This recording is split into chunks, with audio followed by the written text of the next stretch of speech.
Hello, ladies and gentlemen. Welcome back to Inside Movies Galore. I am one of your hosts.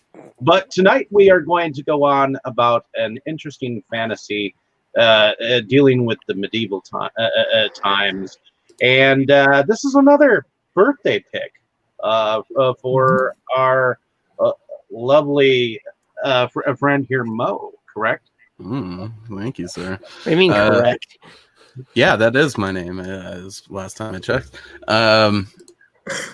Today we are talking about Ladyhawke. All one word, tastefully stylized on the cover there. It's directed by Richard Donner, who was yelling at little kids in our selection for her last week. And this week, I'm pretty sure he's yelling at Matthew Broderick there. And then we also got a screenplay by several people. I'm not reading all that. It stars Matthew Broderick, Rutger Hauer, Michelle Pfeiffer, Leo McKern, John Wood. It's got music by Andrew Powell. It's distributed by Warner Brothers in North America, 20th Century Fox internationally, and it was released on April 12th of 1985.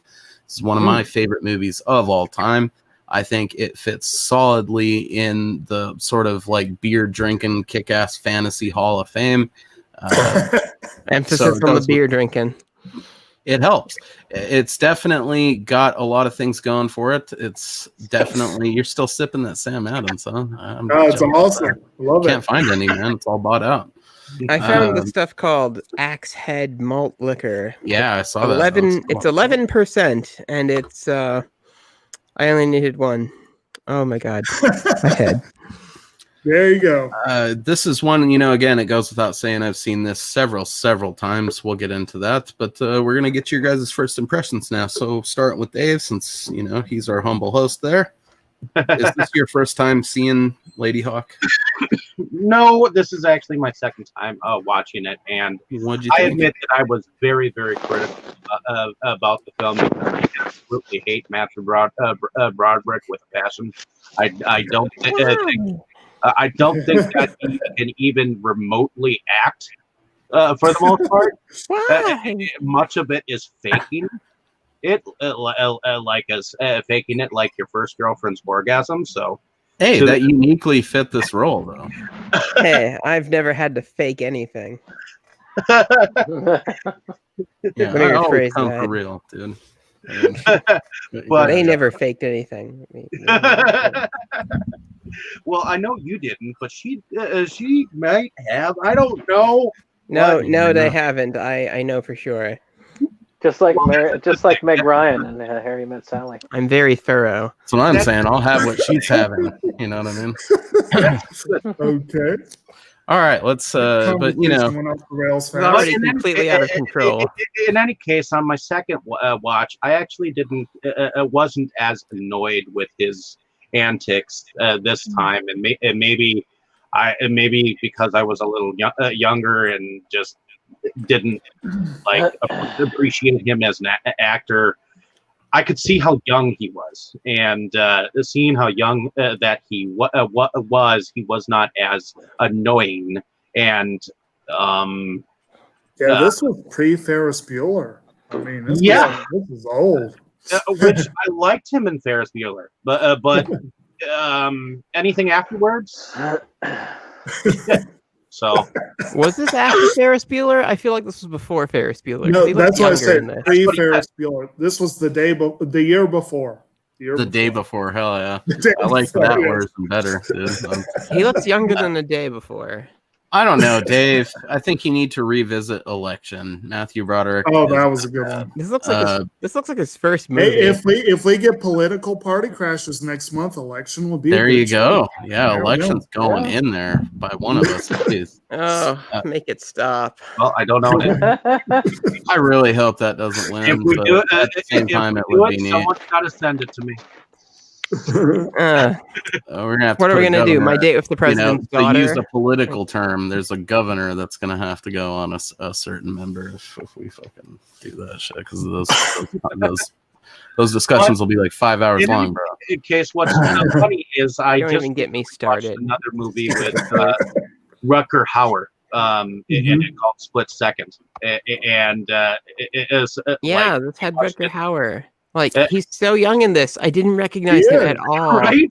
Yeah. Gets a Like- haircut with no explanation. His too, hair part has of the way through color. the movie. Technically, this was the year after Blade Runner, if I remember correctly. But most of his other films, yeah, he's a little older. Do you guys notice that haircut though? Midway through the like his And- first scene, he's got longer hair, and then all of a sudden it's just Well, short. 4 Like a years, bowl cut? I don't know. 3 years after. It was kind of like a bowl cut. I So just what thought about I was you, Brandon? hallucinating. Is this your first time with Ladyhawke? Oh man, no, not at all. I've watched this a number of times. I'm a bit of a D&D nerd, or have been in the past. I don't get to play it as often as I used to, but back when I was enjoying it in high school, of course, one of my friends brought it along, and we watched it on a game night for the first time. So it's nothing like having a game. Then after we've wound it up, we just like sat back and we watched that, and it was just really awesome. Where we just kind of like, yeah, this is exactly like what we did. And actually, no, we started off with that. It wound us up, and then after the game, we would play Bomberman 64 all night long. Amazing. But it was just a really cool fantasy movie to warm things up. I mean, I remember watching that, Dragon Slayer, and a few other things. D&D like. There's a lot more Hawk to the choose Slayer, from I think, now. is one that we have in common, isn't it? Hawk the Slayer. I found Hawk the Slayer a little bit later because I was a big reader of Knights of the Dinner Table, and the creator of Knights of the Dinner Table always used to insert the film, so I had to seek that out. And but I actually enjoyed it. Some of those films can run a tad slow and boring, but I didn't consider this one to be that bad. The characters were likable. The story was a good one, and it was worth sitting back and relaxing and watching. Oh, yes. Well, I like the fact It that had this good film pacing. has a little bit of a fairy tale like quality about it. A little bit. It does have good pacing too, Dustin. That's correct.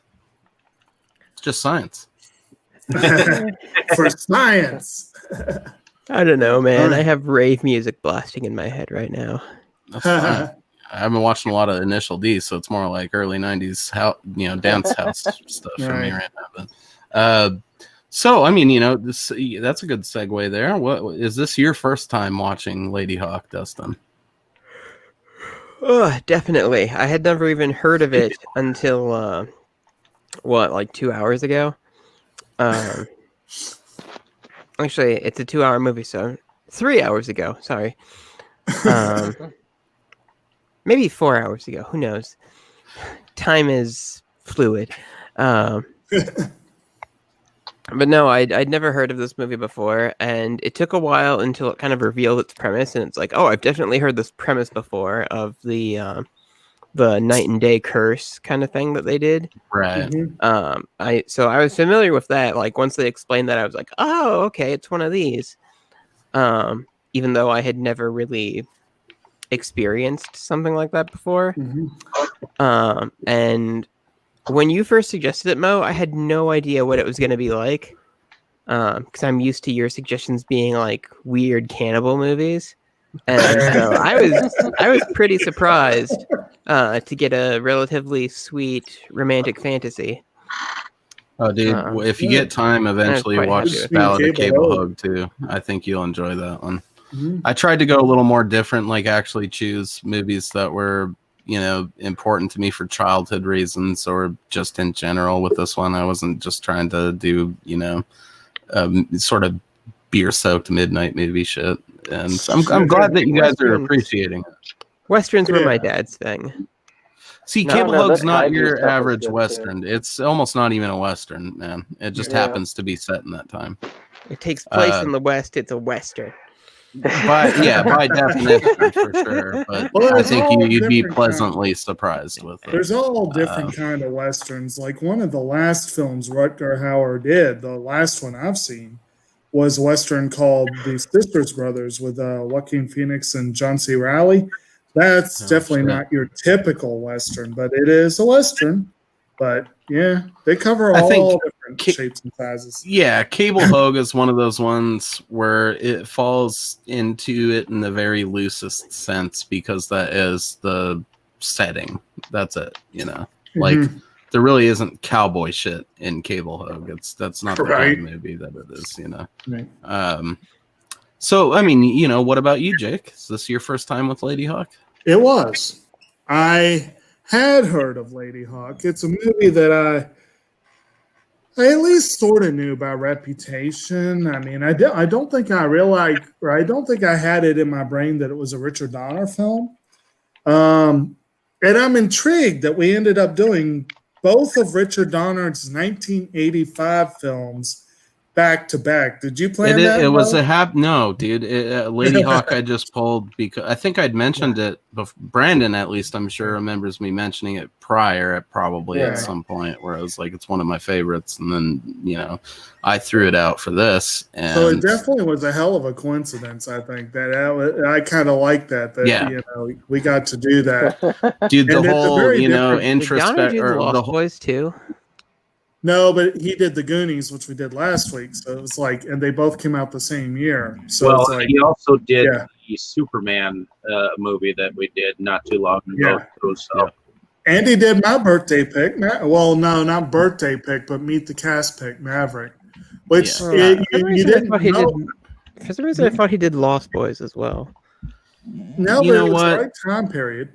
I feel like I've heard someone else think that before too, for whatever reason. It kind of has a little bit of a who knows, but it does have like a similar vibe. I could see Richard Donner having done something like Lost Boys. Well, that came out 2 years later. Happy Accident, bro. That I had was no idea. That was Joel Shoemaker, actually, that did honestly, that one. until I made the comment about him yelling at kids last week, I had no idea Richard Donner directed this shit. I just because it's a childhood movie. I don't know. A lot of those I've yet to go back and research properly. So like I'm not going back and looking up who fucking directed Land Before Time until I had reason to do it. You know what I mean? Movie. Oh, I'm gonna look up Baby Secret of the Lost Legends. Yeah, exactly. Right. Like it's not. They're not top of your list of shit to like learn about because you've been watching them your whole life. You know? Dustin, it's funny you said that because we just did the Ballad of Cable Hogue. And when I was looking at the people involved in that, Jerry Goldsmith, who did the music for Cable Hogue, did the music for Baby, The Secret of Lost Legends. So there we go. We got a tie-in. Hey, a connection. 6 degrees to Kevin Bacon, that shit. Right there. I know. And I like how in this one, again, Donner doesn't heavily reuse his cast, but he does reuse them. And we have a small role here from Alfred Molina, who would go on to star in Navarre. Oh, with his goddamn unibrow. Holy shit. Yeah, I know. Yeah. He is, I say again, a sorely undersung actor. But my first impression overall, Dave, I do agree with you that Matthew Broderick is overrated. Yeah. But I definitely don't get the vitriol. But I will say that I kind of brushed it aside in the last discussion, but I know the point you guys were making. They do kind of start with Matthew Broderick talking to God, and I do like that. I did find that amusing, and I don't know why I didn't really. Full disclosure on this one, I was tired as shit when I watched this movie. I watched it late, and I probably missed a good 20 minutes of the middle of the film. So I will one day watch the full thing, probably when I get a copy for myself, and then add 5 years. But I will buy you one tomorrow if you watch it. I did. What's the deal? I did. What's that? I did. On the other hand, enjoy his performance this time around. Yeah, it fits. He's fun in the role. He does fit the role. He is that kind of squirrely little, a wormy son of a bitch that you can imagine wiggling out of. That's a good way to put it. Yeah, and I couldn't help but thinking they did a good job. They call him, I think they call him a rat or a mouse. And he Philippe kind the of Mouse has, or whatever. yeah, he kind of has a mousy look. I thought in this movie, even though she was gorgeous, Michelle Pfeiffer did have a very aquiline look. They really did give her that look of where you could believe. Oh, does that mean like of a bird? He's pulling out those well, $10 like words oh, on yeah. me here. Well, aquiline basically means eagle-like, like, yeah. Oh yeah, she's very And much. of course, the city is Aquila, which is the word for eagle, basically. Didn't know that. So they basically they did some fun with the research. I understand they did a lot of this in actual historical like ruins and whatever, and it gave it a little bit of an honest vibe, if that I guess is a good way any to put it. Overall, the movie, I liked it. I think it is one that, like the Goonies, would probably grow on me with repeat viewing. I think it's probably one that, had I grown up with it, I'd probably have a lot of nostalgia. But I could see this being one that I'll revisit from time to time. Yeah, it's definitely much like Cable Hogue, one of those movies I frequently use as sort of comfort food when I'm like homesick from school or hangout movies. Exactly, all through life. Like you kind of throw those on when you just need like a chill movie to put on with friends, or you need something to make you feel better. Right. It works, This is one that I got exposed to right around the same time as that Bakshi movie. What was it? American Pop. Like my uncle had just got a surround sound system. This was back in the day too. I was like 11 or 12 or some shit. And he just got the surround sound system. So basically that turned our summer vacation into him playing Ladyhawke and American Pop like a bunch. And then if we slept in, they would just wake us up with Fleetwood Mac on full fucking blast, which was awesome, but also annoying. And so that was my introduction to Ladyhawke. Rest in peace, Uncle Don. He just passed away a couple of months ago. I got to, and I have sent a VHS copy of Conan with him into the ground, dude. So that shows you what he was in my life. Like he was a big Frank Frazetta fanatic, fantasy films, and like an accomplished artist too. So he would do like some convincing Frazetta knockoffs. Sorry, not to speak ill of the dead, but your fucking art style is derivative as shit, bro. And he would just always be doing that shit, like airbrushing crazy fantasy ladies and making us watch Conan and Ladyhawke, Red Sonja, Krull, things like that. Awesome movies. I thank him Conan for one day. I thank him for it. And, so Ladyhawke is near and dear to my heart. It's one of those movies that you kind of revisit, those childhood nostalgia flicks like once every year, at least, you just throw them on for background sound sometimes. Ladyhawke is definitely one of those movies for me. And the soundtrack alone is reason enough to do that. Well, it's funny you speak of the soundtrack, because I was thinking of like Turbo Kid when I was thinking of the soundtrack just a little bit, because it has that 80s synth. It's a Nintendo game. I mean, very fantastic. Oh, yeah, it has that vibe. I'm sure Brandon, maybe fucking Jake know what I'm talking about. A lot of the music reminds me of like sort of almost 90s anime mixed with like a Super Nintendo game or something. A little bit. You know what I mean? Like that fantasy it speaks score to the time type period. stuff. I would never have expected this in a fantasy score outside of this time period. Yes. Yeah. The 80s is the only time I could actually have seen it doing what they did, because it's not quite like your top-notch like Peter Jackson style score. It's more of almost a modernish. They take almost a modernish take on the music for the background of this, and that just to me is a fun. It's kind of a fun take, but I could see where it could get dated if you're watching it, say, for the first time, and you're expecting something different. Yeah, because those type of fantasy films, they are unique for the time period. This shit practically has like battle music, like Final Fantasy, that kicks off at certain points. Like Weirdly not during battles, but it is kind of that thing, when that main theme kicks in. It does actually during a couple of battles, but one thing this one did remind me of a little bit, a movie that I inherited from my old man when he passed, and I still need to watch the copy. And I've only seen it once, and I was inebriated, so I do need to see it again anyway. But another medieval set movie that had a thoroughly anachronistic soundtrack was A Knight's Tale.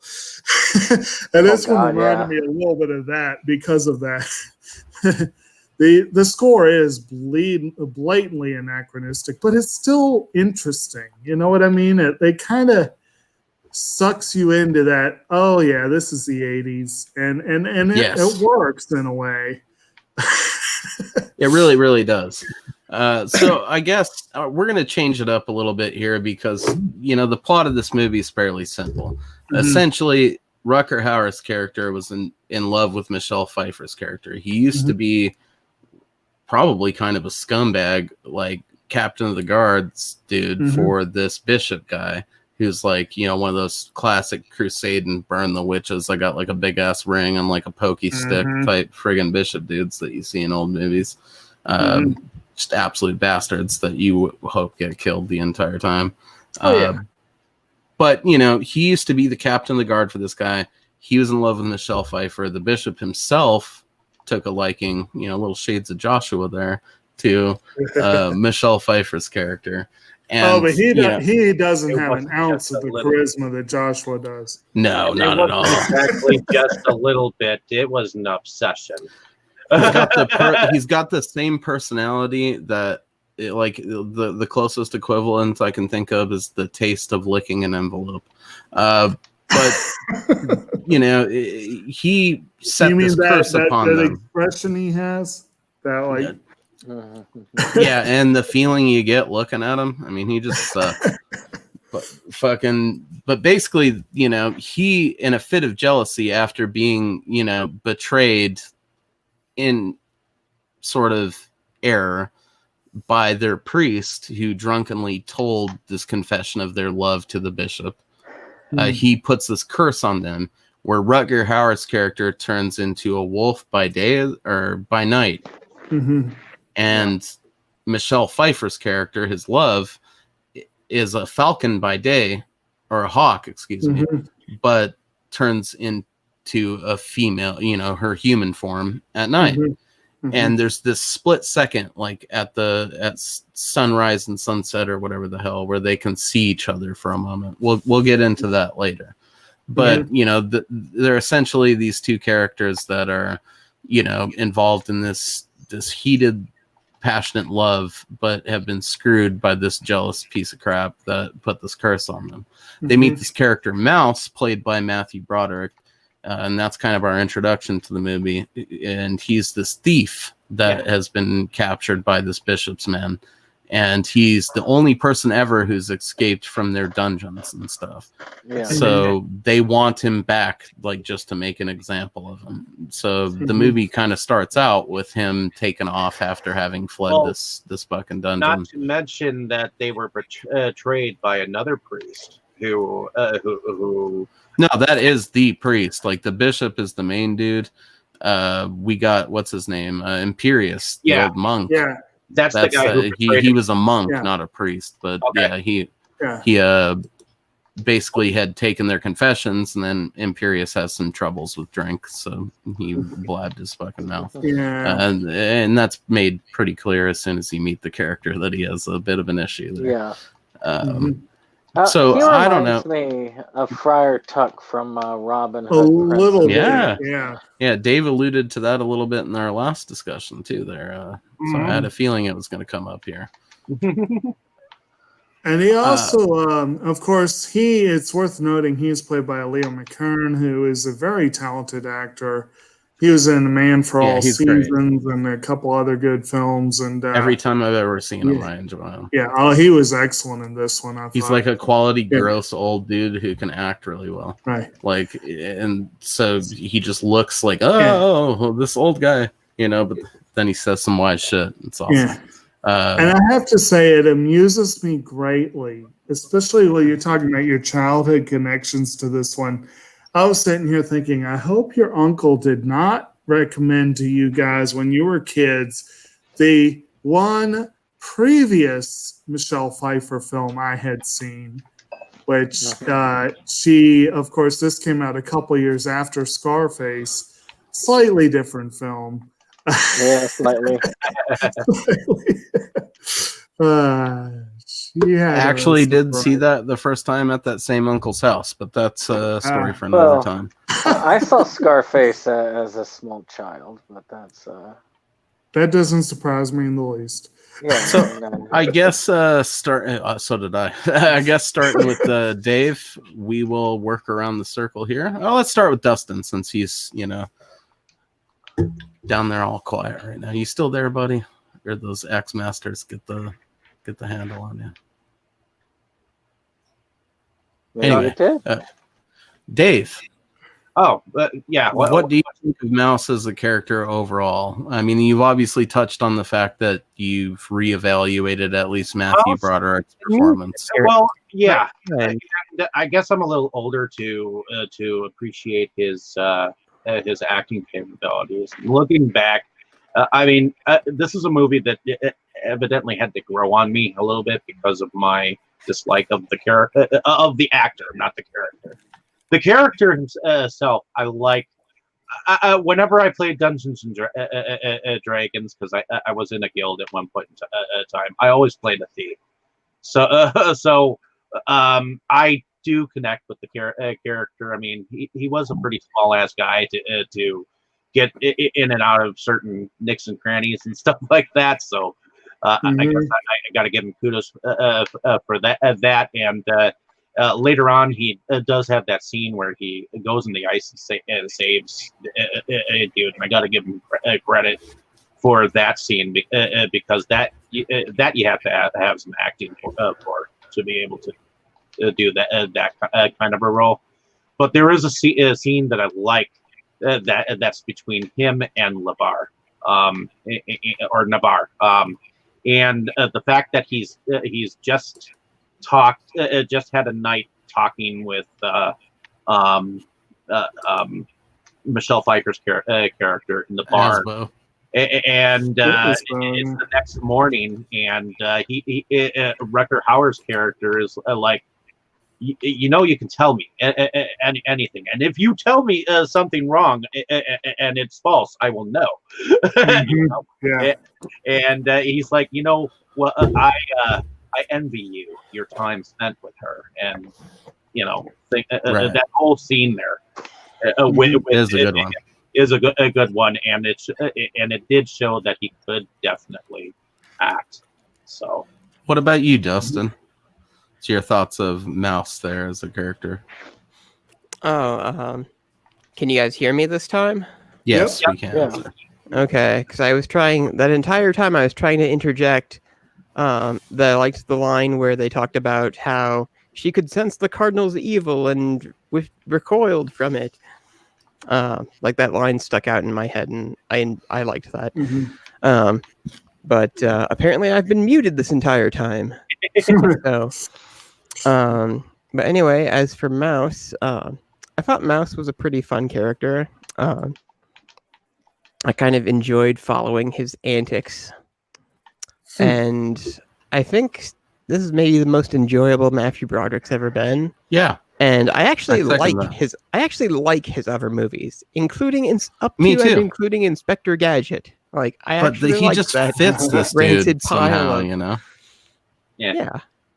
Like he's the perfect little wormy thief, Even his penchant for like habitual lying to make other people feel better seems like a subtle trait that a thief might have, or I imagine they would be liars in general, but I like the little moment where he's like cutting that guy's purse off, where he's like eating a pet purse, and he's like, well, I promised you I'd never again, Lloyd, but my promise, my penchant for lying. I apologize, my lord. It's just I am full of shit. Yeah, at least he's honest about it. I am how you made me, and what about you there, Brandon? What do you think of Mouse? Oh, I love the character. He's probably my favorite in this movie. Just because he's normally when you get a character like this, like a sidekick type character, like say Snails in D&D movie or some of the other characters. That's the first one that comes to mind when I think of D&D movies. You get these like sidekick characters that can be kind of annoying. They're just a comic relief, and they don't really pose much.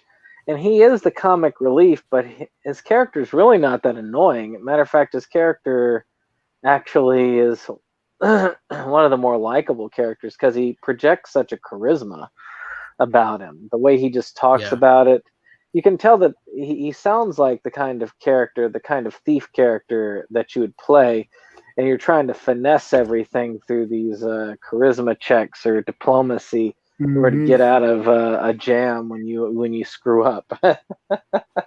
Well, and he's physically capable too. I mean, that whole first scene where he's trying to boast at the little way station, and those soldiers are waiting there for him, and then he does all the sort of acrobatic, I guess you could call it. I don't know if it's acrobatic, just nimble shit. He's dancing around up on the trellis and stuff. Like, he plays the role very well. He's sort of your classic thief character, but he also gets involved or is a centerpiece in some of the most emotional scenes in the movie too. He becomes very much legitimate friends with these people, even though he tries to escape a couple of times. But I don't know. You got any other thoughts on Broderick in there, Jake, before we move on? Not really. I think you guys have pretty much covered it. I mean, he was a fun character, and I did like that scene with the cutting the purse, and like I said, that opening scene where he's talking to God about his, the way he'll plans to do better in the future and all that stuff. Don't we all? Yeah. Yeah. I mean, it just takes some of us longer to get around to it than others. Like I say, I'm working on it. It was great watching this back to back with Cable Hugh because I just love the I just loved that parallel with him talking to God at the beginning as well.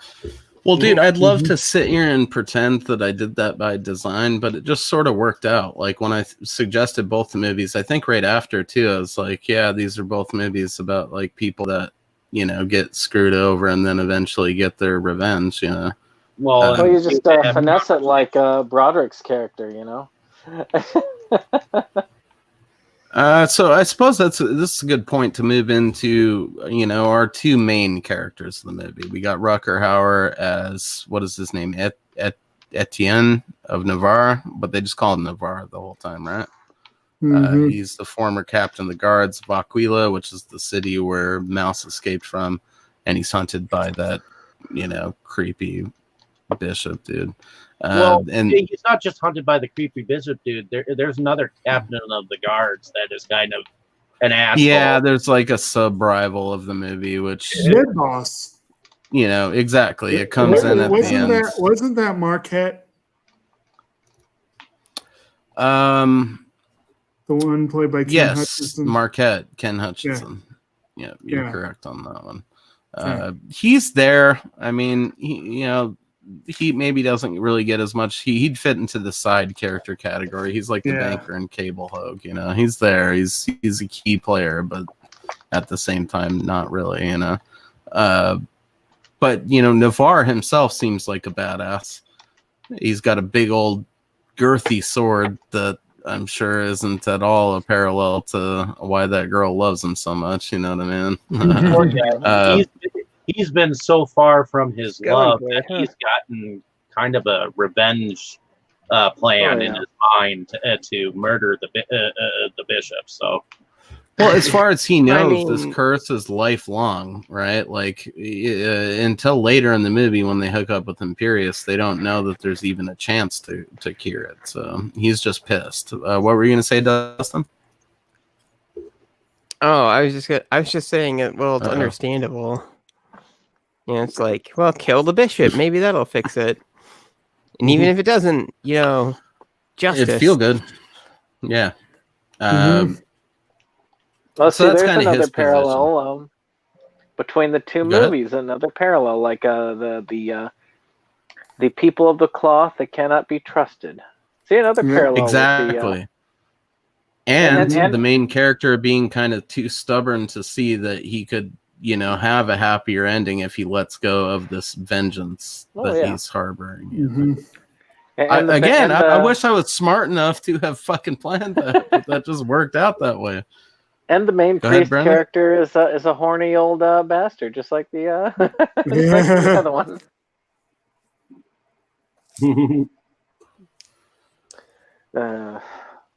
I just thought that was amusing.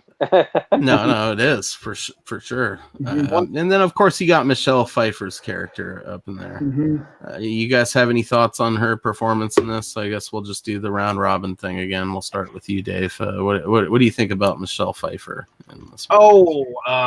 Michelle Pfeiffer was a babe in the very beginning of her career. She startlingly beautiful. Oh, well, yeah, startlingly beautiful. I mean, very pretty.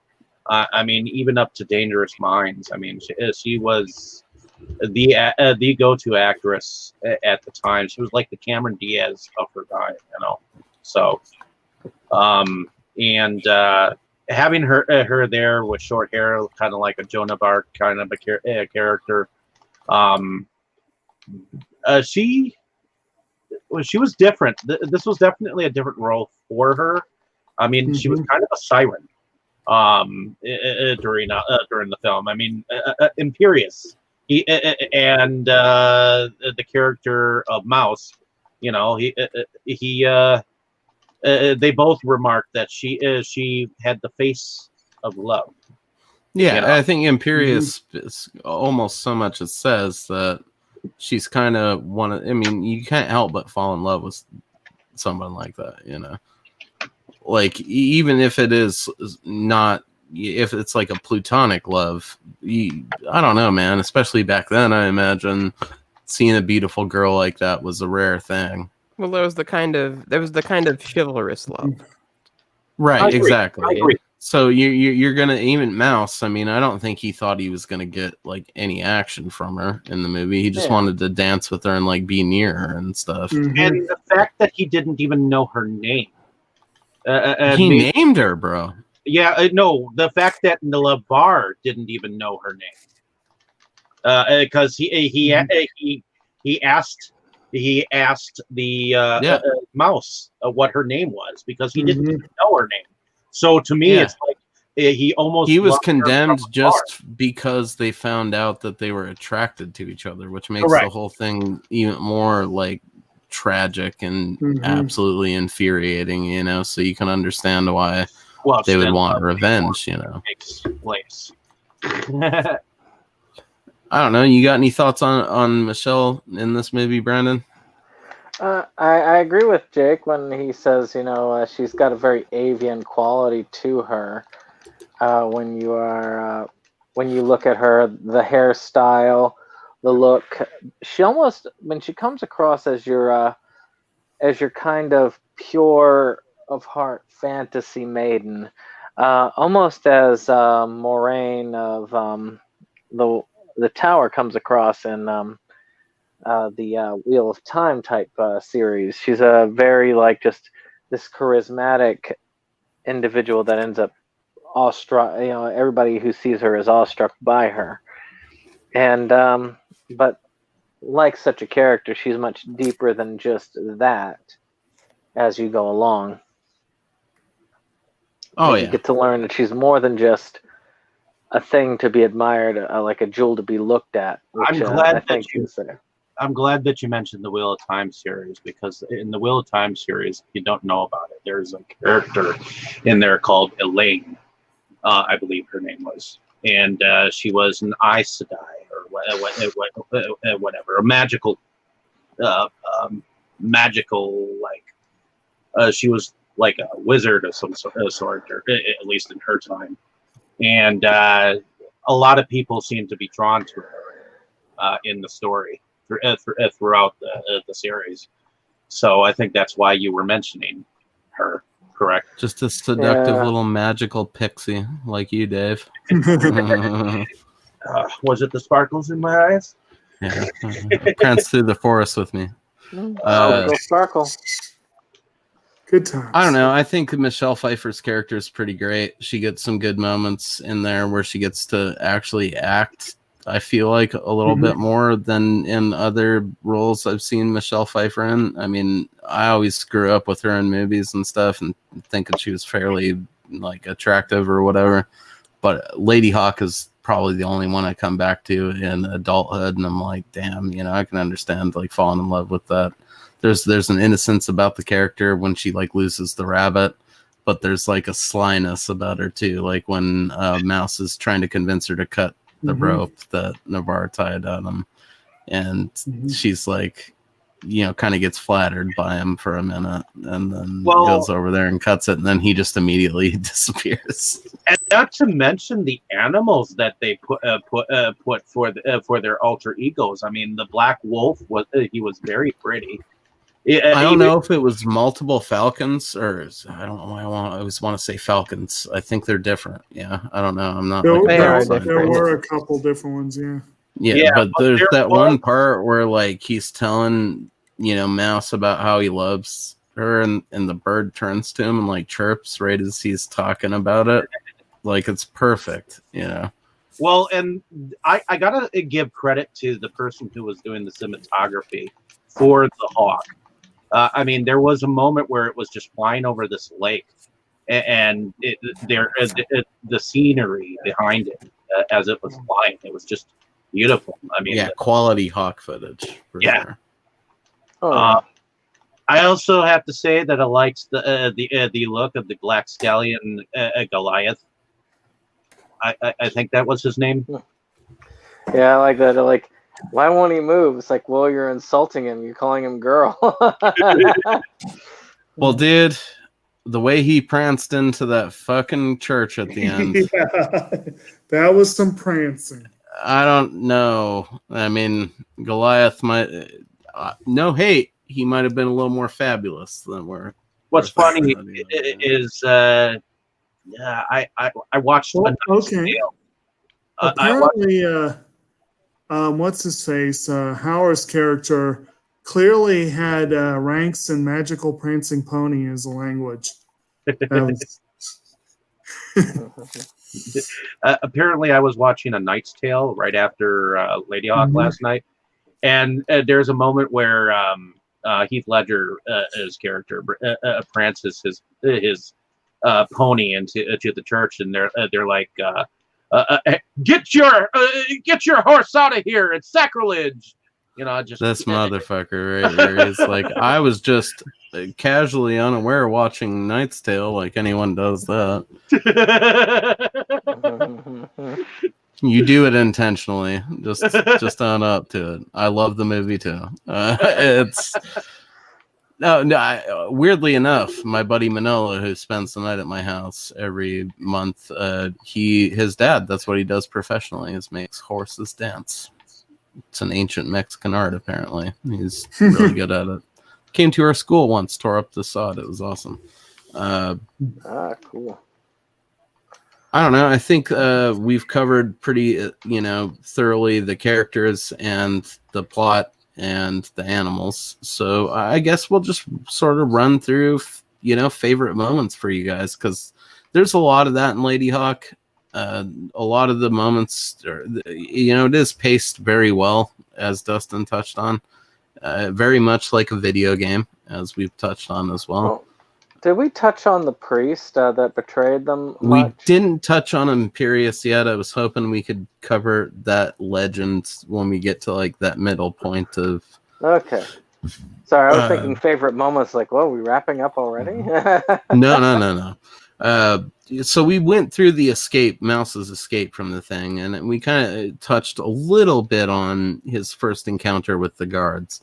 What do you guys think about that? I mean, honestly, I was so young the first time I saw it, but I still am always surprised that a character like Mouse would be so physically proficient. Like, obviously, we knew that he was Weasley. He could escape from places and things like that. But he's actually kind of kicking ass in that first scene when he's going against those guys. Like, he takes on like 10 dudes. It's more so he's very slippery, and he's just able to evade them. And agile, he's, like, pushing them down and stuff. Still, though, you know, at the end of the day, he took out like 4 of those dudes and was still faring pretty well until he got nabbed, you know. And that's kind of, I think, the real introduction of our Rutger Hauer character, is he just hits a couple dudes with crossbow bolts. Well, yeah, that's kind of an entrance, eh? Right, and you're also introduced immediately to the fact that his crossbow is like double-barreled, basically, you know. Like, it can shoot 2 bolts, whereas we're used to obviously seeing ones that can shoot only single. And then he attacks the dudes with a dagger, which I still think is fucking savage. You know, like, that's the weapon that he pulls out. Right. You're not always going to be swinging around that big ass, like, that sword is the equivalent of like jacked up trucks nowadays, you know, like, come on, dude. Well, it becomes very clear very quickly that he is much more proficient at combat than these guys, because he's just like punching their swords out of their hands at one point, and it's like, oh, he doesn't really need a weapon to fight these guys. No. Right. And when he used to be their captain too. I mean, that's the unfortunate part about the movie too, is the dude that you think, like, in any other fantasy movie, that first dude that comes up to him would have probably eventually been his ally, you know, but that guy pushes him right onto the dagger, if you remember right. I will have to say, when the hawk gets the arrow, my heart kind of leapt up in my throat just a little bit. Oh, we'll get there. I don't know, though. I think that the way he throws that dude down in the fucking fire he makes that guy his bitch in that first encounter, pretty much. And then later on, when they actually do fight, the dude's pretty formidable. He's no slouch for sure. Like, he takes Rutger Hauer right to it, you know. But you could argue through part of that fight he was buying, you know, time. So he maybe wasn't going at it as hard as he could have. Oh yeah, that's what you get in a good fantasy movie. A good slap down fight. It's always what you want. Yeah, it's a good way to kick it off and lead into some of the more fantastical or like somber moments, you know, where like the first time that they transform into different creatures, right? Like, Mouse is pretty much unaware that this has happened until he pieces it together fairly quickly, but you know, basically, like, Rutger Hauer's character disappears, and there's this super hot lady in his cloak that comes out of the barn and, like, stops him from shooting the wolf with the crossbow. I like that they don't right away explain the curse, because I would like to think the first time somebody watching this, that's a fun revelation. I think Dustin kind of touched on it. Like, oh, yeah, okay. So they're doing this like opposite nighttime, daytime curse thing, you know. Again, it's something that you've heard of. I've heard of it because of Ladyhawke, so I'll probably always forever associate it with that. But I definitely have, I feel like, seen that in other things. I don't know. What do you guys think of that whole scene? My favorite part of it's probably where he's, again, doing that whole like talking to himself thing, and he's like, am I dreaming? And she's like, yes, you are. Yeah.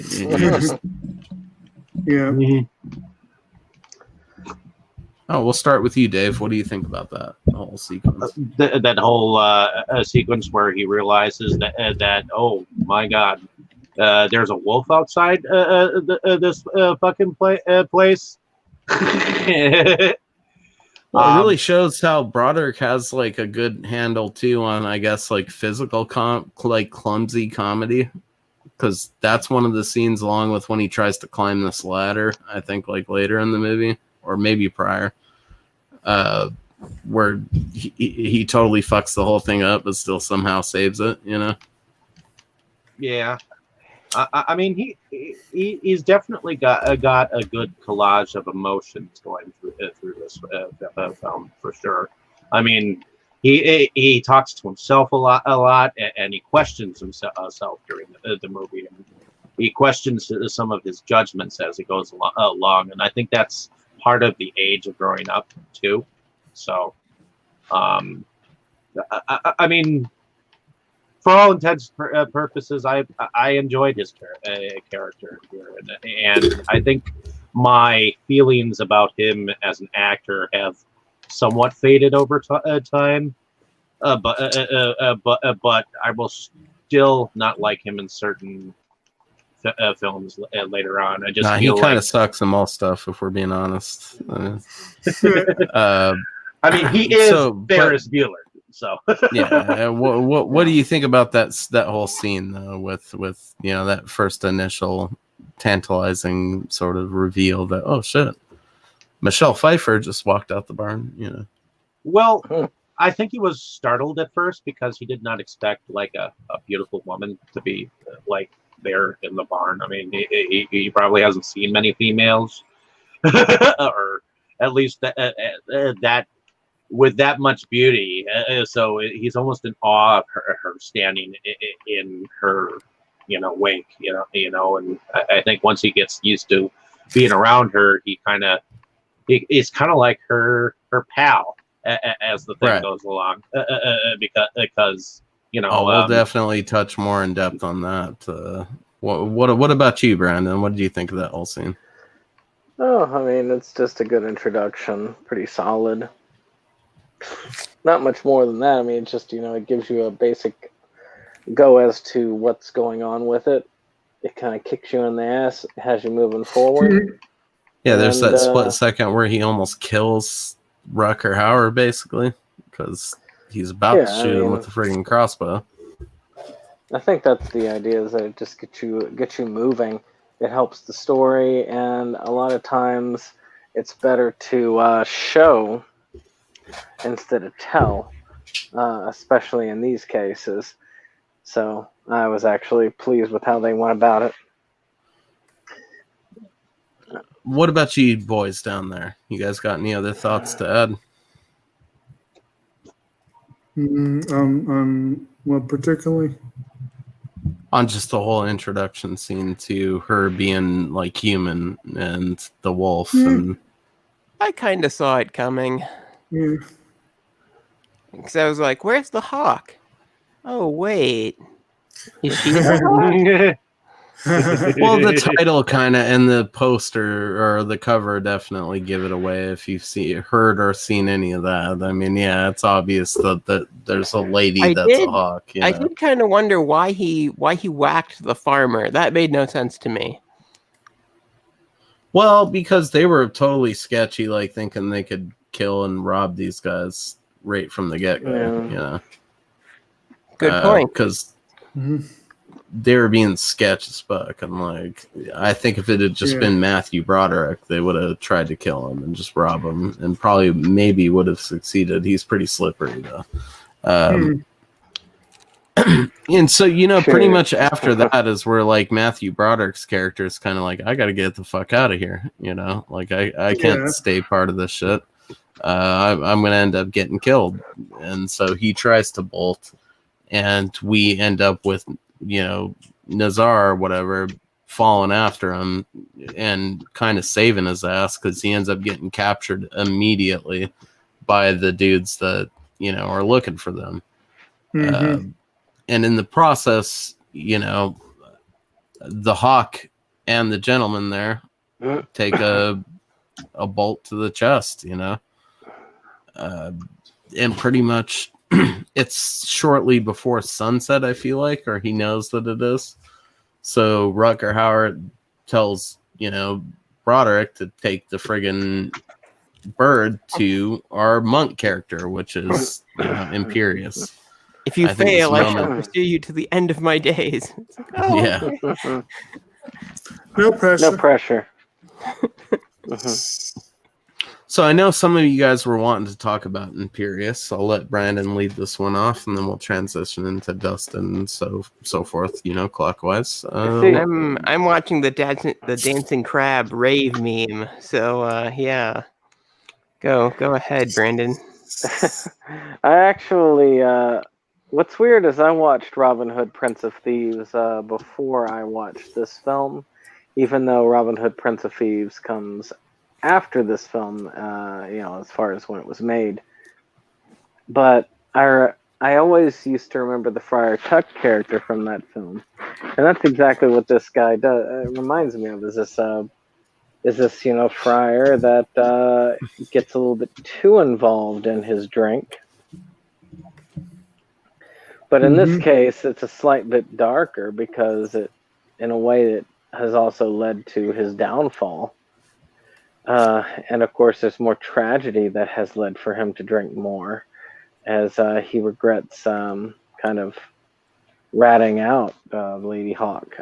Yeah. And contributing towards the curse being placed. He's a fun character, and I do like the whole healing thing, and him saying him identifying it was like, "Ooh, okay, yes, bring it inside. We'll prepare it and eat it together." Yeah, dude. I mean, they come upon him. He is still a drunkard. He's just this old, exiled, disgraced monk living in this rundown, castle ruins that he's claimed for himself. And apparently outfitted with a dope booby trap and a good sense of humor. Yeah. I love his introduction too. It's like, this bird's been hit. Well, good shot. It's like, no, you must tend to it. It's like, well, bring it in. We'll dine together. I'll pluck that bitch. We'll get it cooking real quick. Actually, I did want to make a note real quick about the setting.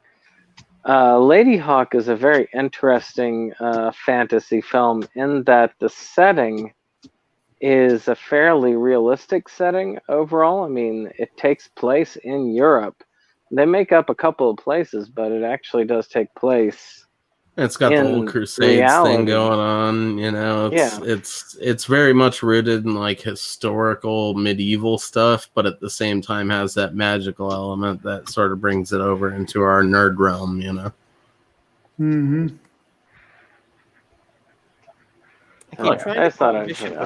I keep trying to call the bishop the cardinal. I don't know why. I'm sorry, Brandon. I didn't mean to cut you off there. I thought that you Cardinal Richelieu. Yeah, exactly. Piggyback that or something. No, that was just my main point. Was I just wanted to put out that in a lot of fantasy settings, a lot of worlds with fantasy movies, it's in a fantasy setting, but this one really is just kind of a fantastical curse, but happening in a realistic setting. Yes. It's definitely, outside of the whole turning into a wolf by night and a hawk by day. It could have been a period piece medieval joint if you removed all that. So, once we kind of approach that middle point of the movie, that's where they find out that there is actually a way to break this curse, Granted, Rutger Hauer's character doesn't believe him at first, but there is a way to get past this, and that's that there's going to be an eclipse on a certain day where they can face him together as humans, and it will break the curse. He's been given this vision by God, so he tries to impart that onto them. Michelle Pfeiffer's character seems quicker to believe it, whereas Rutger Hauer is so driven by that revenge. Again, touching back on the Cable Hogue sort of parallel there, that he maybe sort of is ignoring the better alternative in lieu of this revenge for a while.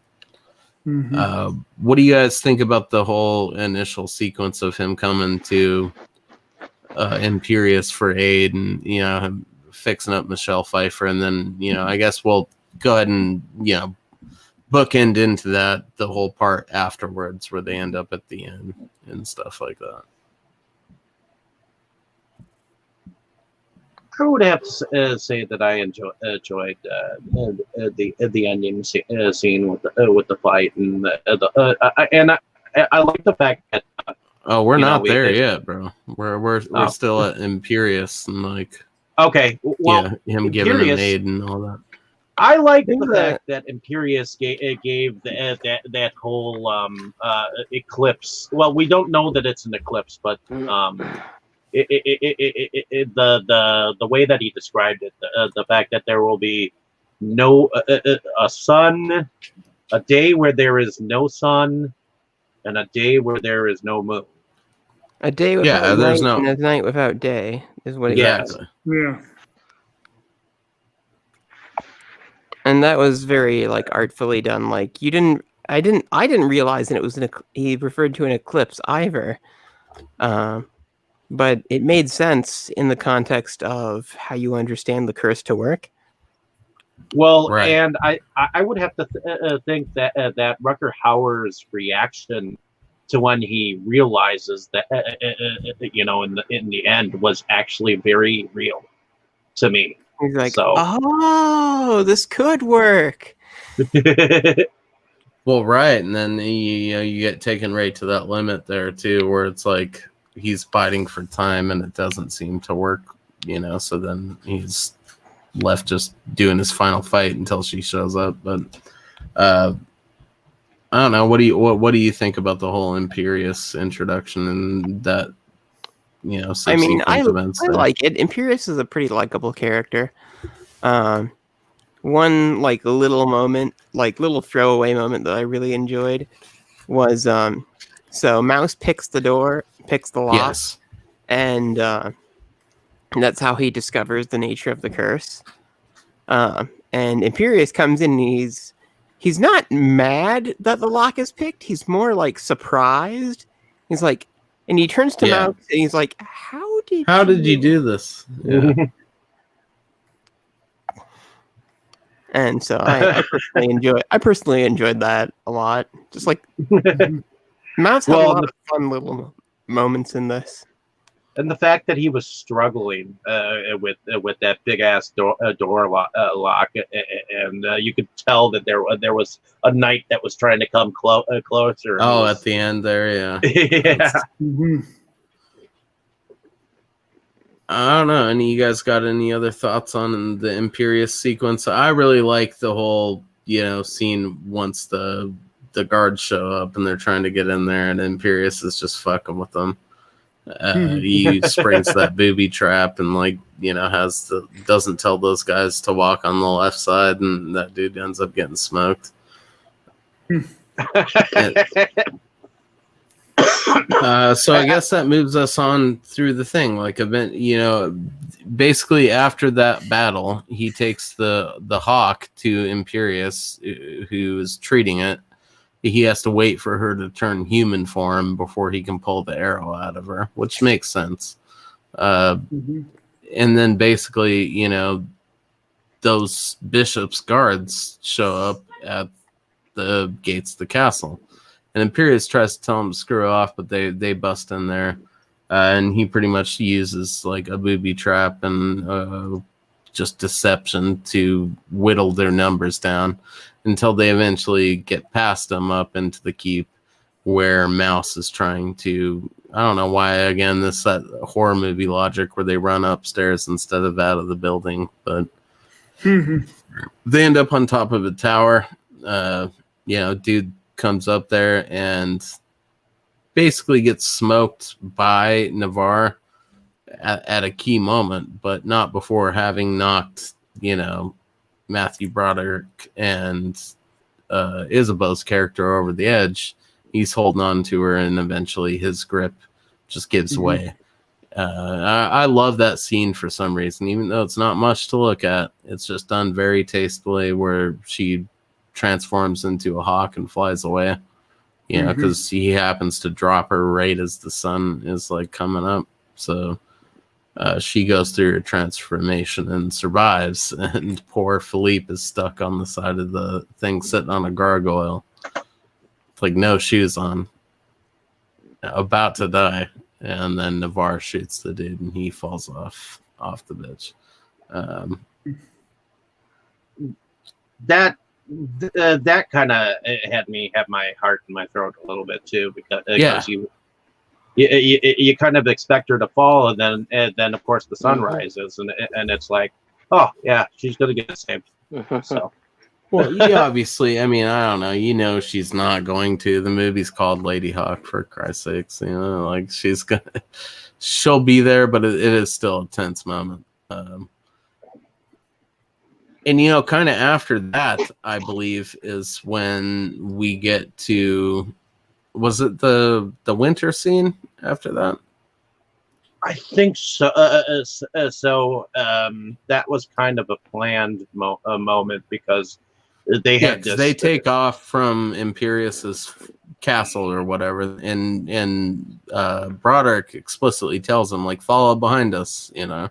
So he does, like on his donkey cart, basically, and eventually they all end up in this snowy region.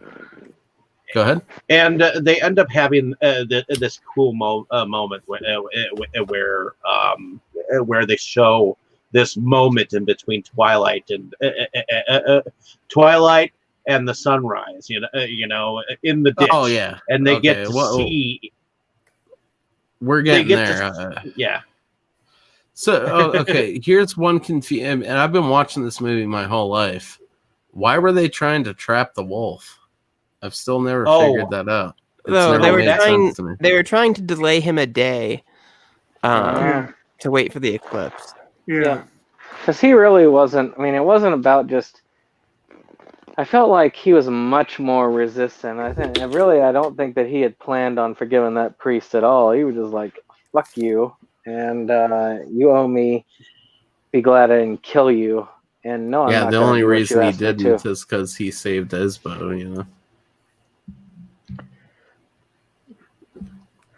Well, yeah. So, plus, they had you had the guy who was the hunter of wolves as well, and that was an insane moment. Like when Isabeau had escaped from the barn and she followed the dude. What do you think, Dustin? The wolf hunter. Yeah. They played him up as like some menacing character, and he just like kills himself. Yeah, right she away. just kicks his fucking face into a bear trap, basically. It doesn't really last long. Character. He gets McMillan. I thought it was going to be a lot more fierce based on that unibrow, but it didn't turn out to be the case. I think that is the interim scene, you know, and then after that is where we get the winter shit, where... I guess we should be used to that since one of his earlier acting moments was the Indiana Jones moment. So, well, I was going to say he probably had a longer moment in Indiana Jones than he did here. Yeah. Oh, that was character actor Alfred Molina. Yeah. Yep. Well, damn. Good role, though. I love that time there. Yeah. Well, character actor. I mean, he expects to die in these things, I guess. So okay, well, he didn't die till the end of Maverick. Shows up, gets owned, goes home. Pretty much. Obviously, we touched on the whole, you know, ice lake thing. I guess we should talk about that now because that is a key moment of the movie before their final showdown there. You guys got any thoughts on that? Start with you, Brandon. I don't have much on that one in particular. I'll admit, in between that part and where they confront the bishop at the end, I don't know why, but it's still slightly a blur to me. Though I do remember as they get to that part where she ends up flying over to Mouse's hand instead of his. That's right. That's right after that. See, that's one of the best scenes in the movie, but also is the whole ice lake sequence. Dave, you seemed eager to talk about that. So. Oh yeah, I mean that was a moment where you get to see both of them finally get to see each other for like almost like the first time, you know, and. You see themselves in this glorified, glowing moment, and I'm not sure if Rutger Hauer is naked or whatnot, or he is. He's definitely got his. Yeah, he's got it. He's in the buff, so he's probably looking at her for the first time, and he's just in awe of her beauty. And there's just like tears streaming down Mouse's cheeks too. Like he saw it all take place, you know, so he understands the love that they have, I think, at that point. Mm-hmm. And is just willing to help them no matter what, you know. Mm-hmm. Oh yeah. And then of course, is this also in the same moment where the wolf goes across the ice and gets yeah, that's that where they fish him out of there, and then basically they lay in like the hole they dug, and that's where they have that whole moment, you know. Yep. I'm pretty sure Mouse got mild hypothermia. No big deal. Yeah. Right.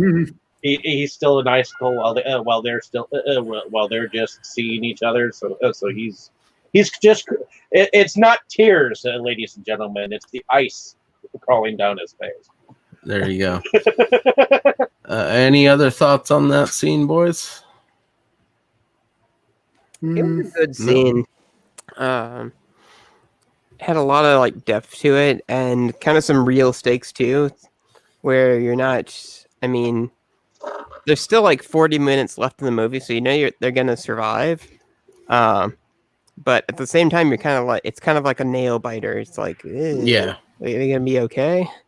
Well, it shows the length that kid's willing to go through to help them out. You know, like that dog's almost drowning his ass while he's doing it. You know.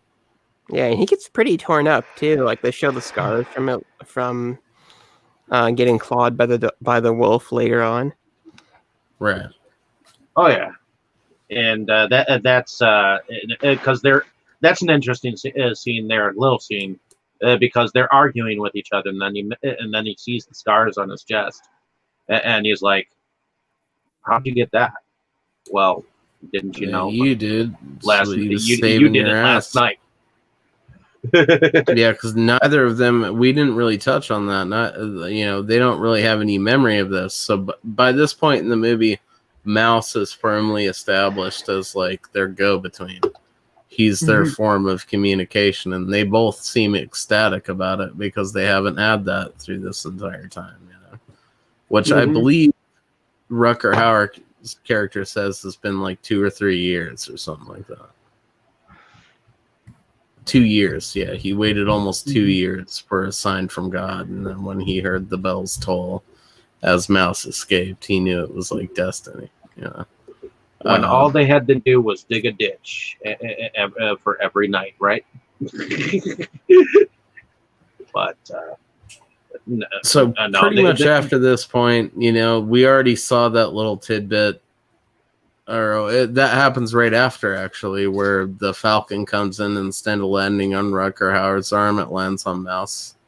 Yeah. Like, that's probably one of my favorite moments in the movie for sure.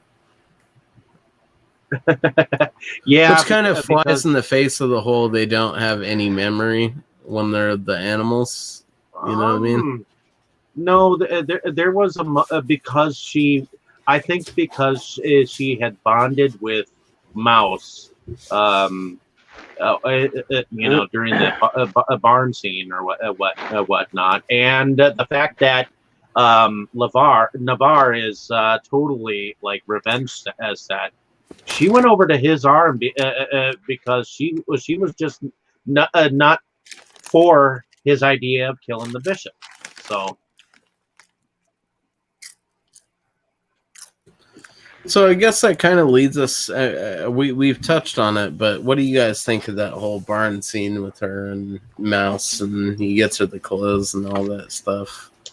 He's trying to protect the sword and all that shit.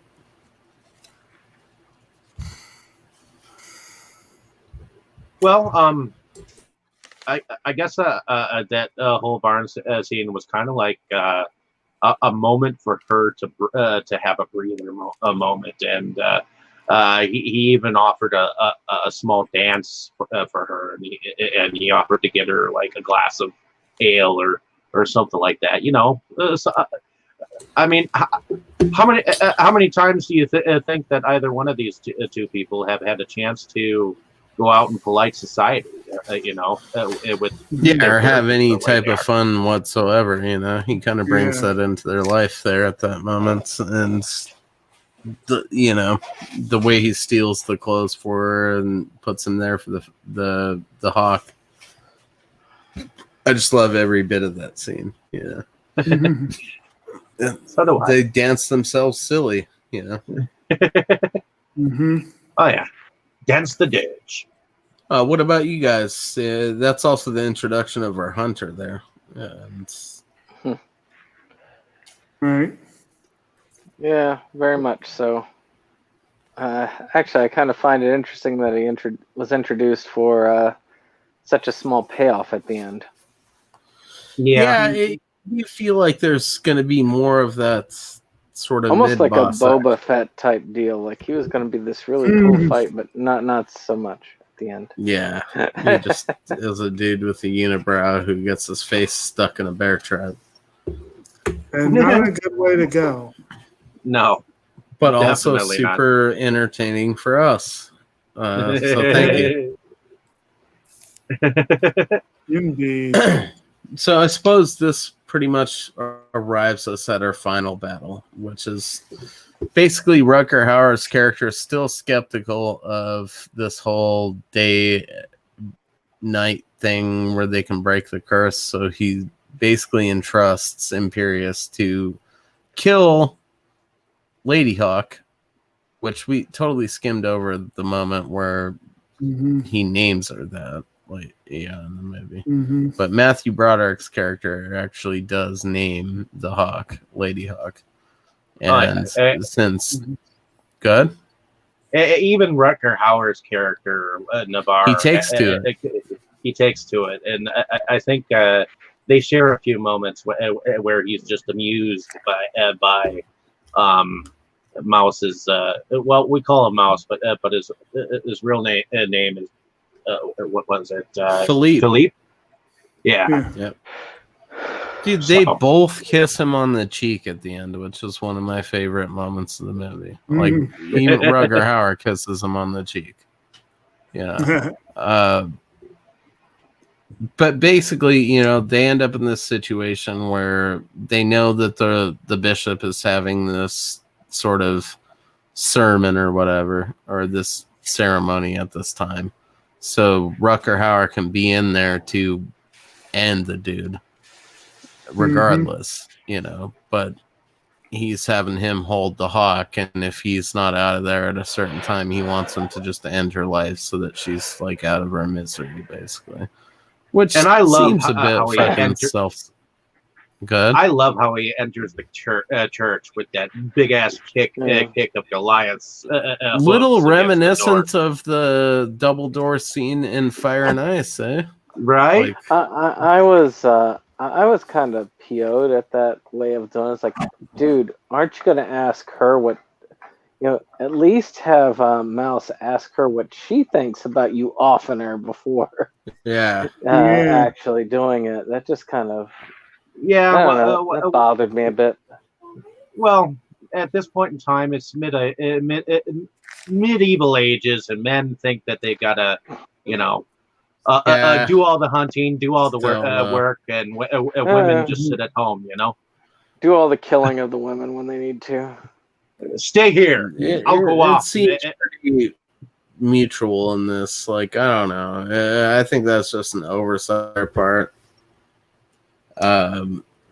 Definitely you could have made more sense of that where she said something. I mean, I don't know. I haven't seen like deleted scenes from this movie either. There very well could be one where she says that. I mean, it seems fleshed out enough that little inconsistency at the end always is kind of like. There is something about this, the way it goes, that reminds me a lot of films of its time. And I don't know why I keep going back to Dragon Slayer, but it reminds me a little bit more of Dragon Slayer with more of a Knight's Tale modernistic twist. And because there's a lot of similarities if you look at it.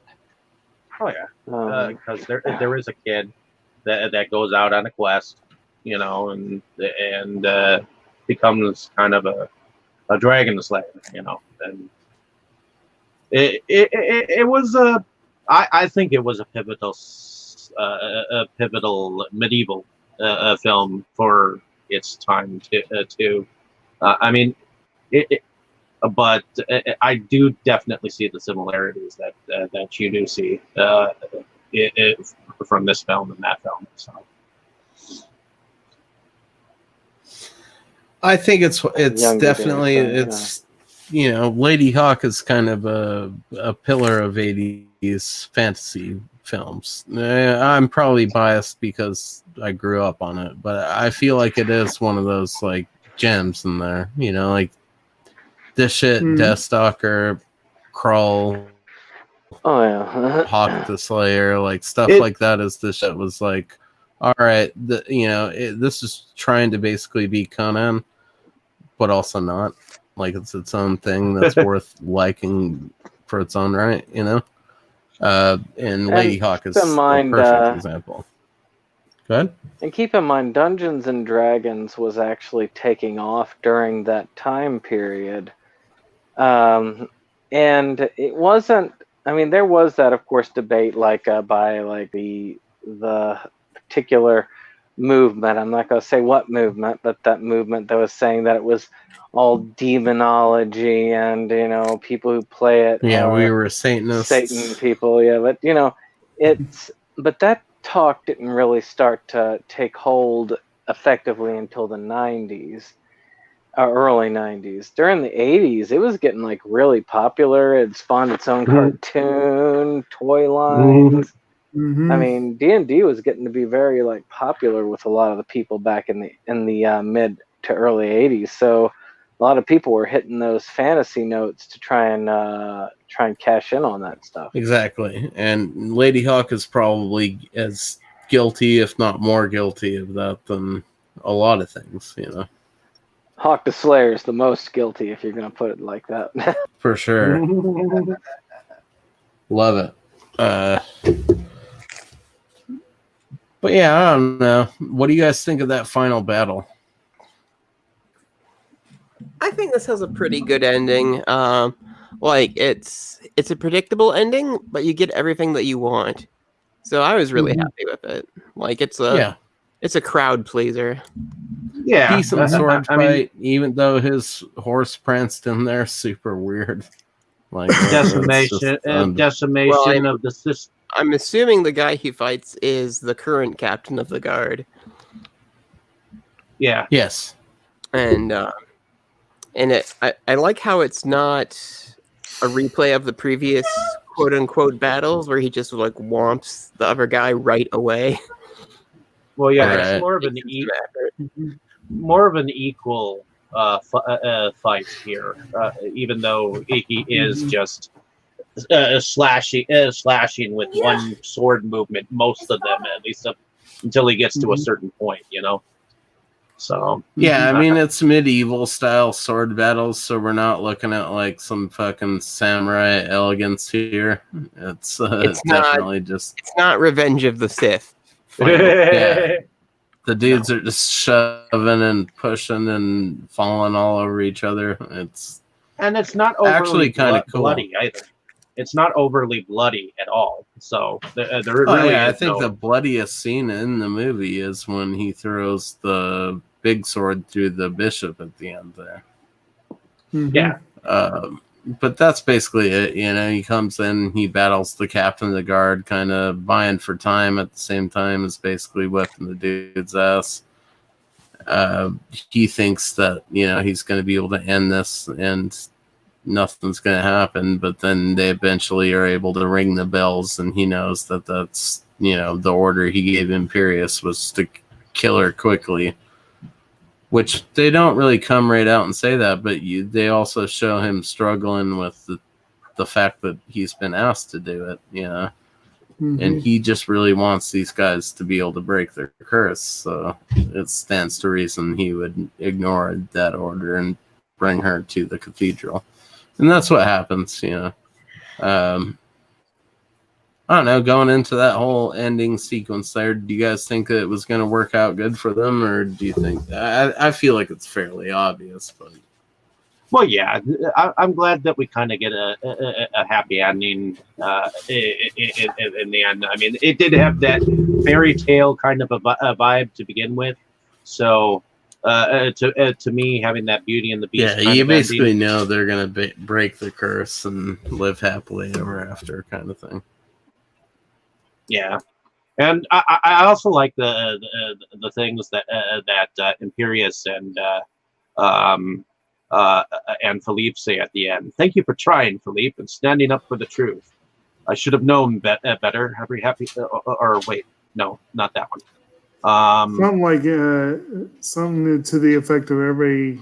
I'll Yeah, I see know you what at you're the trying to pearly say. gates, Yeah, kid, Oh, or yeah. whatever, and he's like, I'll be in there even if I have to pick the You locks. have to pick Yeah, the there we lock. go. Yes. Which is kind of an interesting parallel to Cable Hug, because at the end, Joshua did say something about how he spent his life in the desert, so hell would never be too, even if the Lord decided not to accept him, hell wouldn't be too hot for him.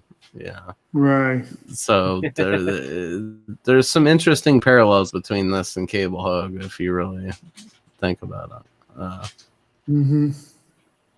don't know. I love that ending, man. Especially that part where they both kiss him on the cheek. Like that, to me, for some reason, is another one of those moments that like kind of chokes me up a little bit.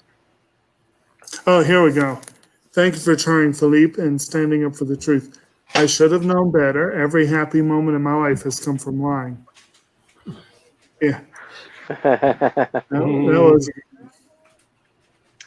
That was a good line. Yeah. oh yeah. So, I mean, we kind of briefly touched on the music of the movie, but it does have like a video game vibe to it. I'll stand by that until I die. Lovely 80s synth-tastic music. Oh yeah. It felt like there were a lot of movies at the time that used it, but not necessarily fantasy movies. They always tried in fantasy movies to not use contemporary music. Like I said, there are exceptions, like A Knight's Tale is a good example for more modern one. Yeah. But it's been mostly trying to be more period style. So it was kind of interesting to see that.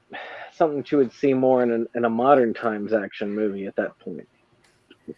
Especially because this was very much a period piece in a lot of ways. Oh yeah. It's basically the music I imagine in my head when I think of, like, you know what I mean? If I have like a stick and I feel like I have a sword for a minute, so I'm swinging. You know, so it makes sense the way it kicks in, like battle music too, at different parts of like awesome parts of the movie. You know? It did have that like Final Fantasy like battle music vibe to it. Although in the very beginning, it at least during the title sequence, I imagined myself at a concession stand. There you go. Drive-through concession stand, because the music somewhat reminded me of the music that you would hear during an intermission. I don't know. To me, I didn't really notice the music much, which it was. Well, for me, this is one of those movies where you know the score is there, but it doesn't particularly stand out. Like, it complements the movie so well, it just becomes kind of part of the fabric of the Right. experience. So that's how I would classify the music from this movie. That's fair. Yeah. Okay. I don't know. I guess now's a good time to do favorite character, favorite scene. So hit us with it, Dave. Oh, well, I would have to say my favorite character was, in fact, the Hawk. I liked seeing the different scenery that she flew through. So, well, a couple times the Hawk acted were great. Like, you know, when he's sitting there, that first scene where like Rutger Hauer's sitting there with the Hawk on his hand, and he's telling him about the girl, kind of, and the Hawk looks at him and like squeaks at the part where he's talking about her, like that's so perfect. I'm glad that he left that in. I would have to say that whoever trained the Hawks were well these Hawks were well trained. Mm-hmm. There was more than one. Yeah. So I had read that one of them liked Rutger Hauer too much. They almost couldn't use it because it would like fluff itself up all happy and it just looked funny. favorite scene I would have to say is that scene that I've already mentioned with Rutger Hauer and the fact that he said that he is kind of jealous of the time that he's spending with Isabel. So, I mean, how would you like to be away from the one that you love and for so long and not really be able to see her for mere seconds during the night? You know, I mean, and not even know her name. You know, I mean, it was kind of a tragic story. You know, you almost wonder if he was a half cocky son of a bitch in the very. I love that part too, where Imperius is like, "You've stumbled into a tragic story, my son," or whatever. But you're in it till the end. You're stuck in it. You're stuck with it till the end, like the rest of us. Yeah. Mm-hmm. There's magic involved in this, and I want no part of it.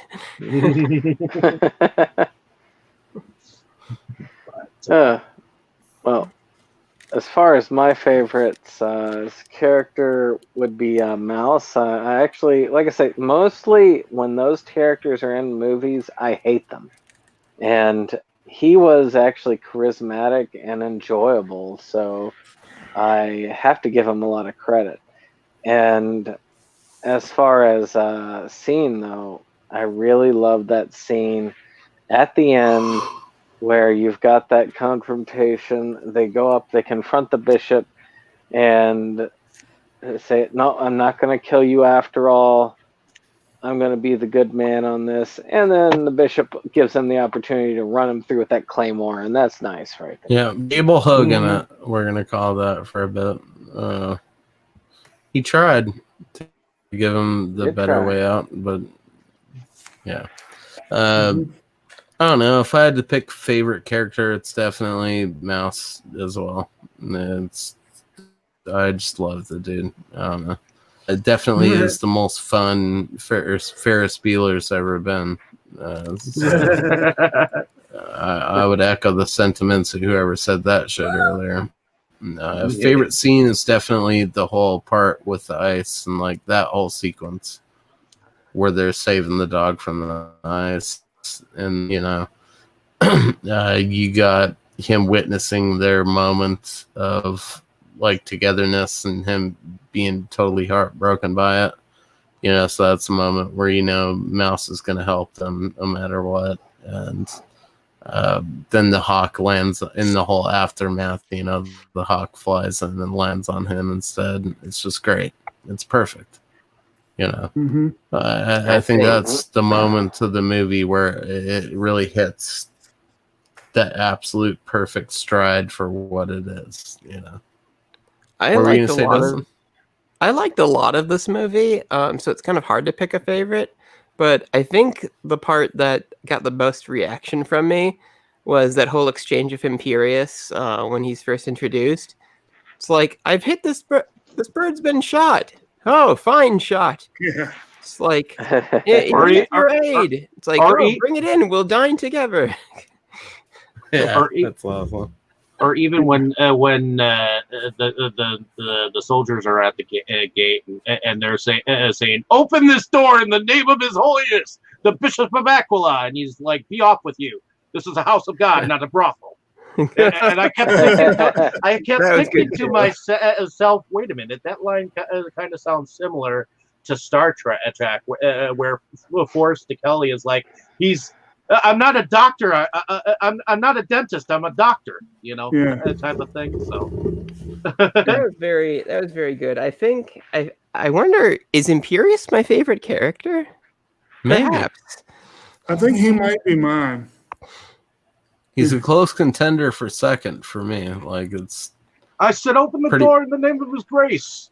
I've met the bishop, you blasphemous lout, and you look nothing like him. Yeah, that's great. Just the fact that he was impudent to I'm the a monk, guards. not an architect. when Right? they're stepping in the traps. So who are we missing here? Jake, do you get to say your favorite character, favorite scene? I didn't. Like I said, I think Imperius probably is my favorite character. Favorite scene, although I liked Mouse, he was pretty cool. And I'm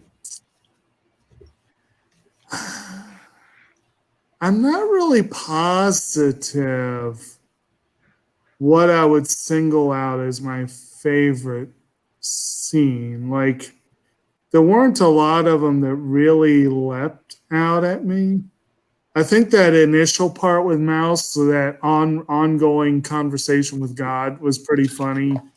And I did like that comment about picking the lock to get into the pearly gates. I like that. Yeah. So I guess we'll probably go with that. So did we miss anybody on this here? We get yours, Dave, or Brandon? Yeah, I got mine. I think Dave started us. Yep. So I guess I'll leave you guys here before we jump into our outros with the same question that I left you with on the last one, and that's: would you revisit this movie, and is it one you would recommend? Oh yeah, I would revisit this in a heartbeat. I mean, the character of Philippe is growing on me, at least in this film, and I guess some of my dislike of it's not that I hate Matthew Broderick as an actor. There are certain films that he is kind of known for, and I like him in those roles. But there are just certain roles I just cannot confidently accept of him, like Inspector Gadget. That's not his. But in any case, I enjoyed this film as it was a fantasy film, and to be honest, my fiance was the first one who got me into this film. So, kudos for her for getting me into it, and then kudos for you, Mo, for bringing it up as a discussion piece. So thanks, man, for letting me revisit it. For my pleasure. What about you there, Dustin? Would you revisit this? Would you recommend it? I would definitely recommend this movie. So fantasy tends not to be my thing, genre-wise, and I really enjoyed this movie. So if I liked it and it's a fantasy movie, you know it's solid. Well, I remember that you liked Legend when we discussed it. I liked Legend a lot. Yeah, Legend is another one where it's kind of outside of my home genre, but it really speaks to me. So I think that's probably a fair comparison. Have you seen Crawl? I've never seen Crawl. Well, we'll have to discuss. Dude, you got to put that on your list. It's not as good as this stuff, but definitely fucking Crawl rules. Like Crawl's fun. It would, yeah, it hit a lot of your marks for this stuff. Do you know what I added to my list today alone? I added 8 Leprechaun movies and Ghost Ship to my list today. Good times. That Mudvayne song at the beginning, I always remember that shit. That's all anyone remembers from Ghost Ship, but you know, I saw him on that tour, like too. Well, that and that whole scene where the wire cuts everybody down at the beginning. Yeah. So basically, the first 5 minutes of Ghost Ship is all anyone remembers, including myself. I want to get all those. They're just too expensive for me. But I do. I remember some other bits from it. I feel like, but I'm hoping to eventually come across a copy of both 13 Ghosts and Ghost Ship. Well, at a decent price. Shout Factory put out 13 Ghosts and Ghost Ship, and I picked up the Shout Factory Ghost Ship today. Awesome. Nice. Yeah, so that's 3 of them now from that series because they did House on Haunted Hill as well. So I'm looking for the next one to be Gothica, I guess. I think that's the next one in line. Oh, I hope they no, put out House of Wax. Wax next. House of Wax, then Gothica. I had high hopes that they would return to that film because they left you hanging at the end of that film. You know, I don't know if we've gotten it recently, but we need like some Takashi Mike collections or some. I've got some Takashi Mike stuff in my collection, so we can. Me too, but I'd like a Shout Factory did version release Audition at one point. Like, I have it. I've got. I need like Ichi the Killer in a version that doesn't fucking suck. That'd be cool. Oh yeah, Ichi the Killer was awesome.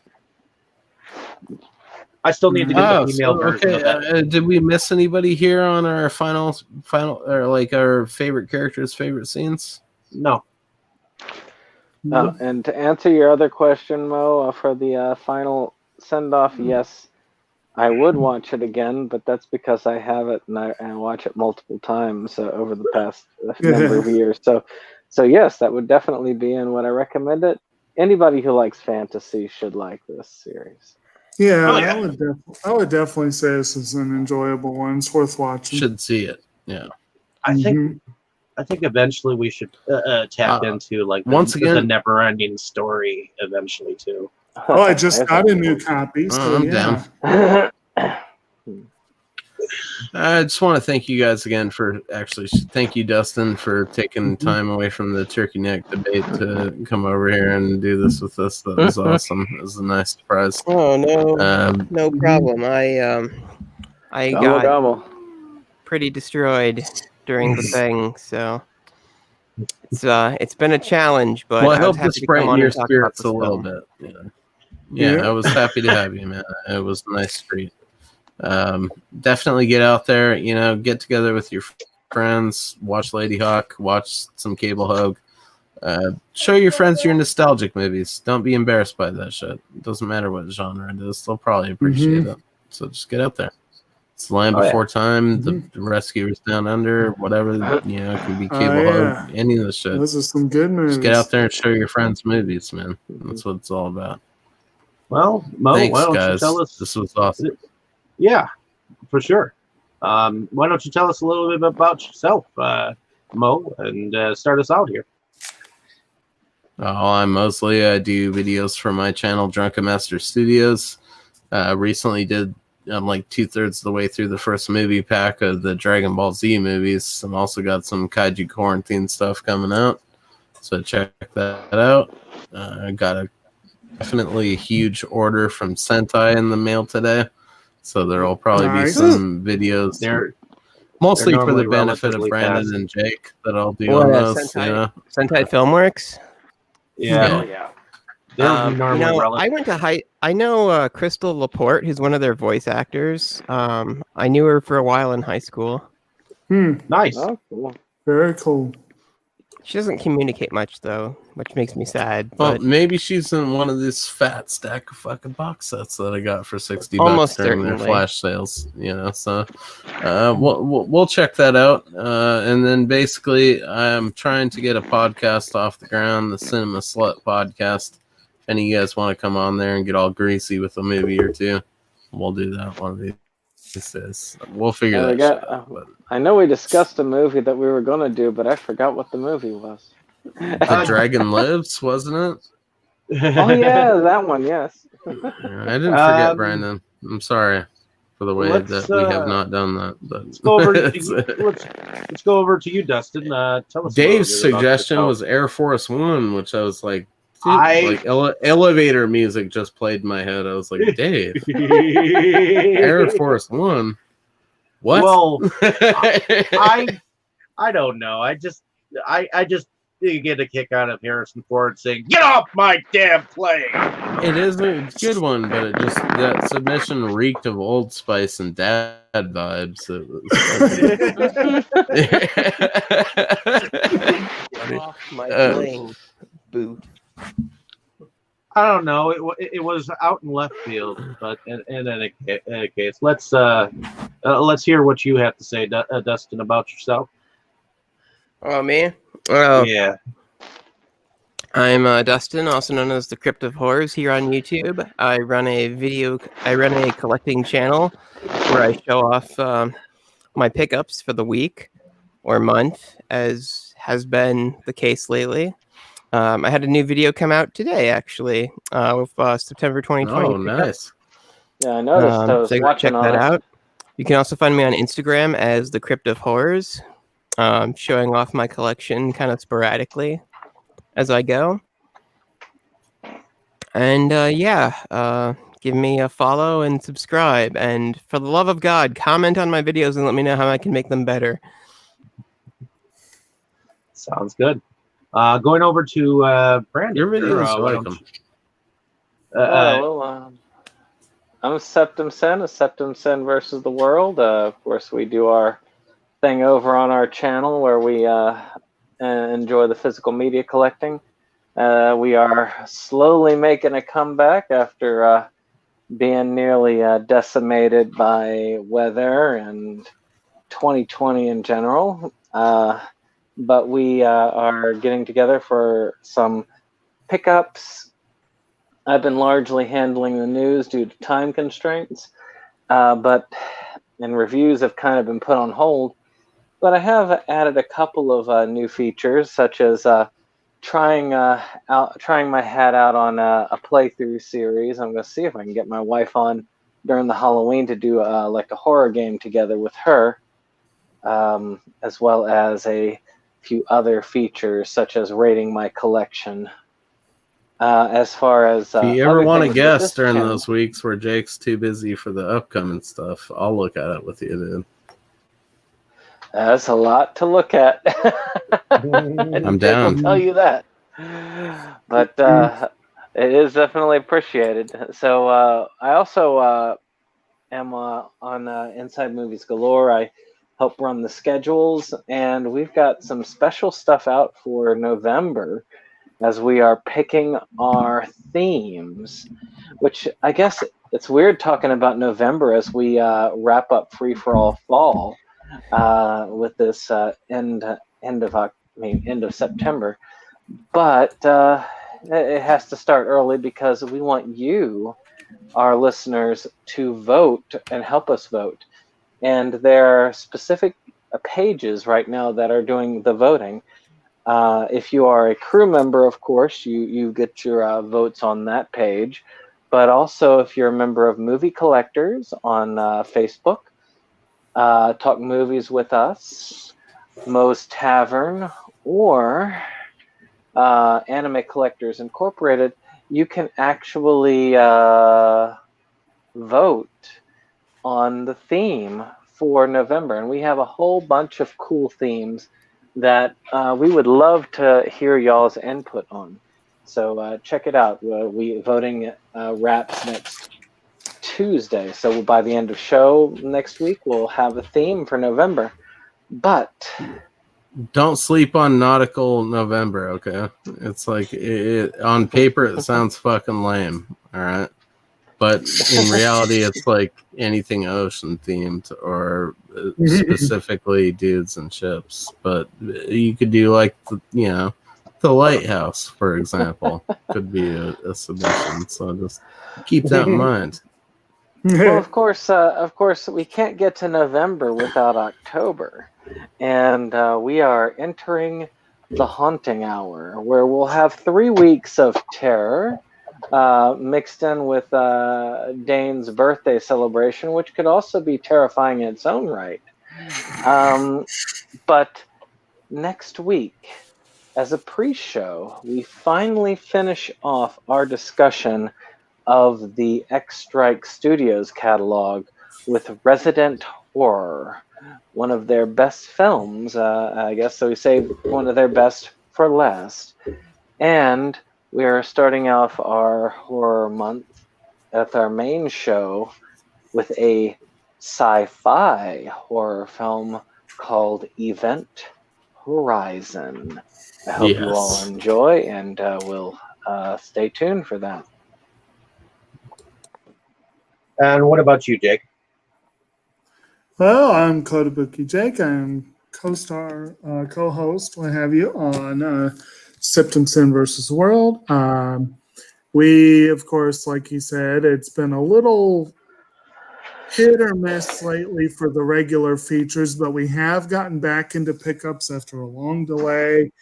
And that's exciting because there's a lot to get through with that. A lot of fun stuff. And also, I don't know if you checked. Honestly, it's so late. I have no idea what has been said. If you didn't mention it, we have started doing our monthly anime features on our channel, which is fun. And we just covered Gunslinger Girl, so definitely check that out. With an excellent cover photo by which Mo has helped us find. Fairly disturbing one. And, more to come. And I kind of tipped my hat in that one, so I'll go ahead and mention whenever we get through all the Halloween-themed discussions, which will be lasting for a hot minute, the next discussion will be Kino's Journey. Kino no Tabi, excellent 13-episode series from the early aughts. Not the remake that Funimation put out, although you're certainly welcome to watch that as well. I will be doing that. But you guys, I want to put it out there now so everyone has plenty of time to fit in a 13-episode series by the end of November. So at any rate, yeah, that's all I got for this go-around. Actually, we forgot to mention Horrorween. We're going to be doing our annual Horrorween special where we talk about movies. And we have a huge spectacular coming up because though we're going to be starting out as we ended with 1031 Part 2, every week we're going to be covering some Friday the 13th fun, starting off with some fan films in the second week. And by then, most people should have their shouts set. So we're going to try and start covering the Friday the 13th series every Monday, 2 movies at a time.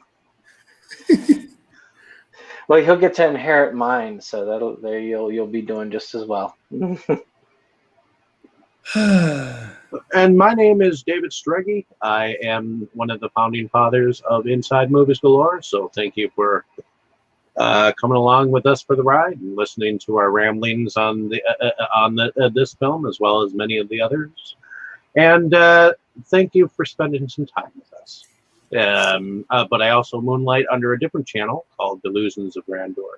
So definitely check out some of the reviews and video pickups that I have there, and stay tuned for some more exciting stuff.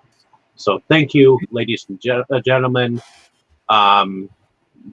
Let's break all curses and go to bed. So say good night, everyone. Good night, everyone. Good night and good luck. Thank you guys for this. This was awesome. Good night.